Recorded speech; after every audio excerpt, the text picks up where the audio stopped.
All right, grade 8. So we got a little broken off there in our previous 9.4a.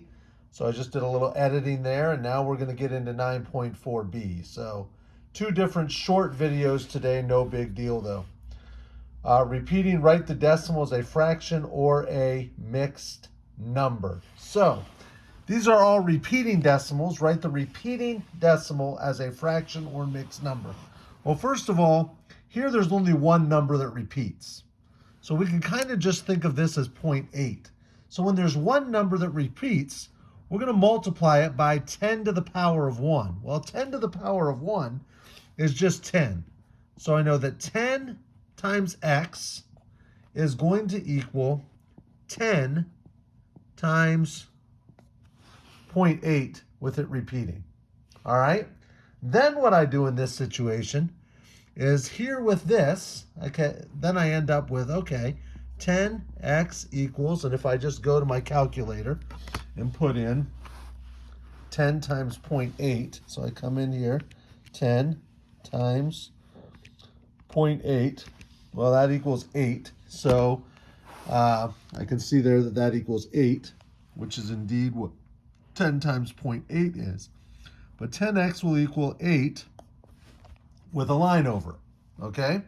So then it's like, okay, now what do I do from here? Well, I subtract, okay, and in parentheses, I'm going to subtract x, okay, and then equals, and I'm going to line this up as,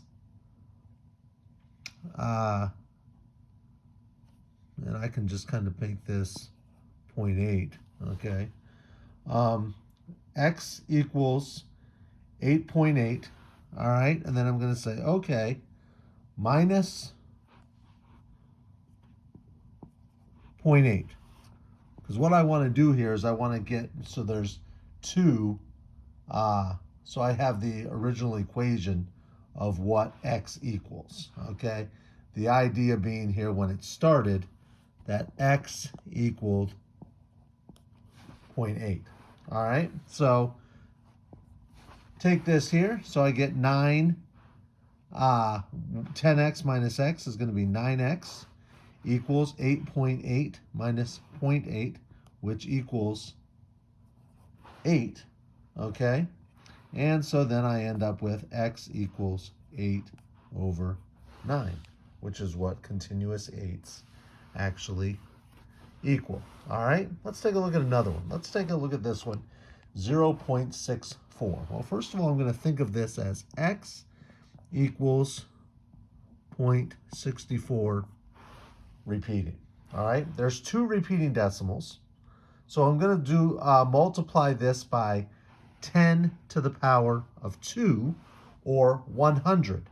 So it's going to become 100 times x, okay? And that's going to equal 100 times 0.64. All right, so hopefully you're with me so far. So now I end up with 100x equals, I go to my calculator, 100 times 0.64 times 0.64 equals 64.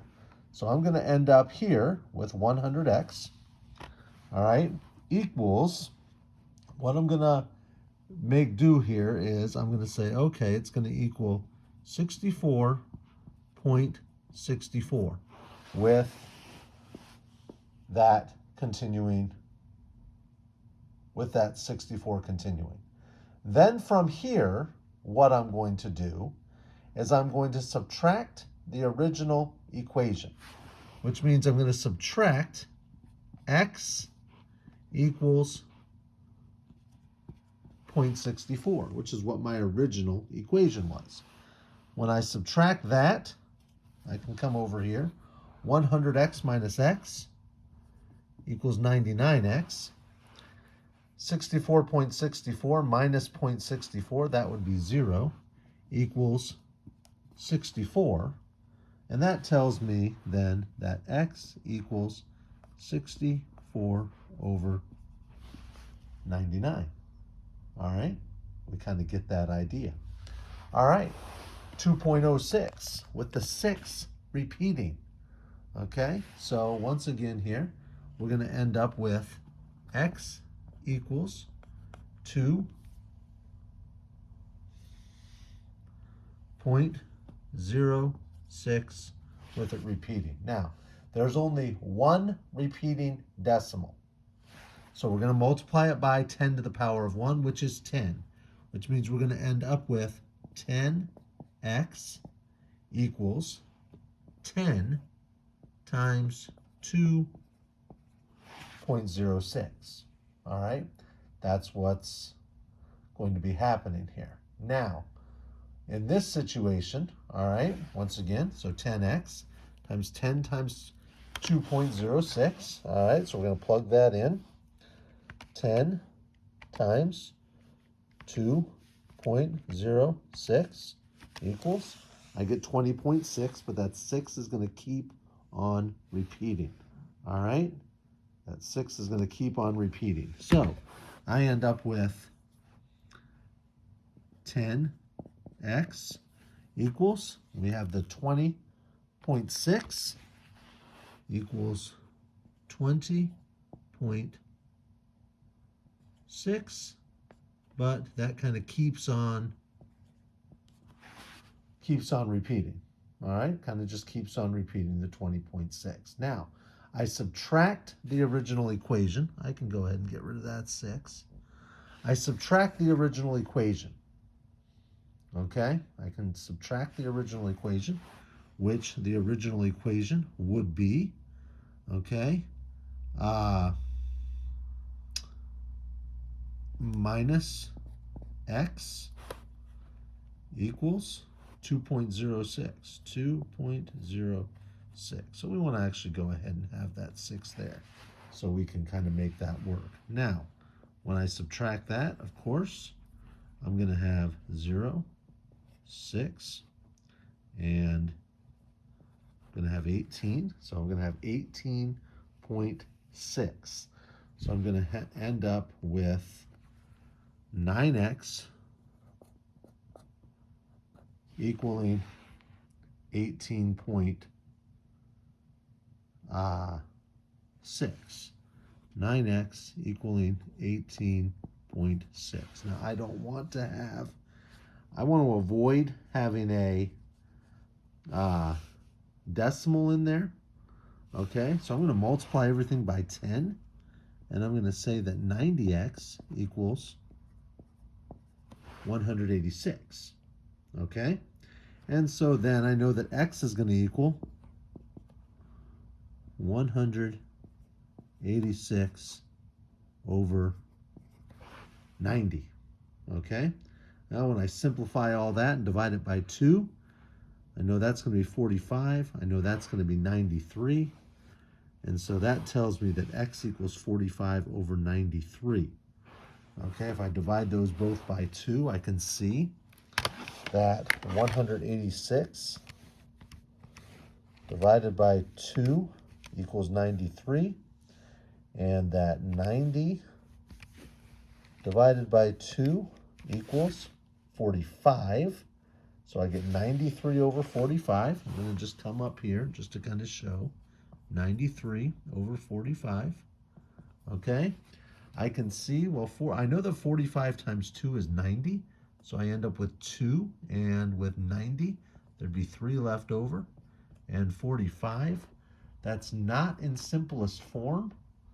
Okay, I can divide those both by 3, and I would end up with 2 and 1 over 15, and that would be my final answer there. Okay, all right, let's move right along to the last one.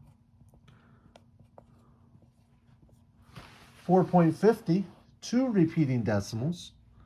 Okay, 2 repeating decimals. Here we have a negative, so we got to make sure we put that in the end.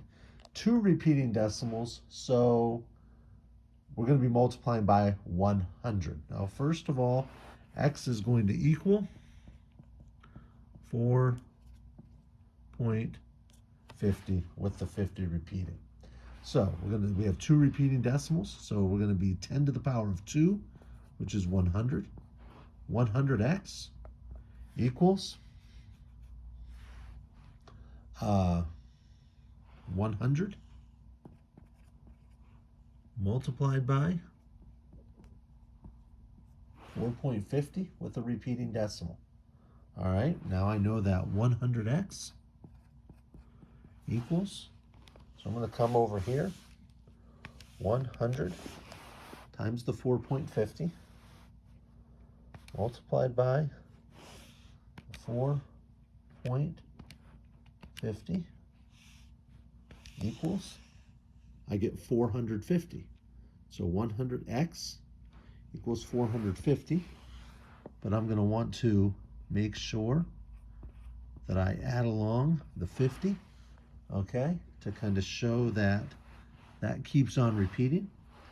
Then I'm going to subtract the original equation, which is going to be minus x equals 4.50. So I'm coming over here, 4.50. That's going to give me 0 here.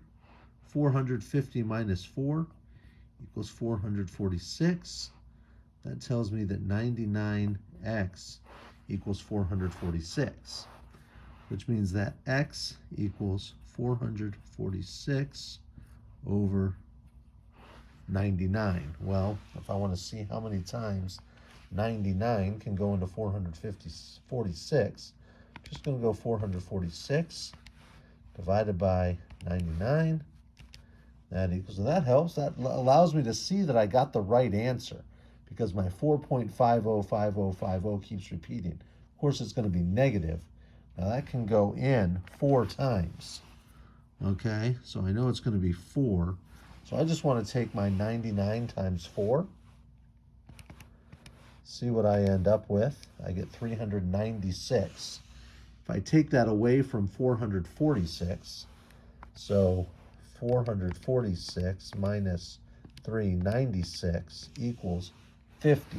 So I end up with 4 and 50 over 99, and that's going to be a negative 4 and 50 over 99. All right, talk to you later, 8th graders. Bye.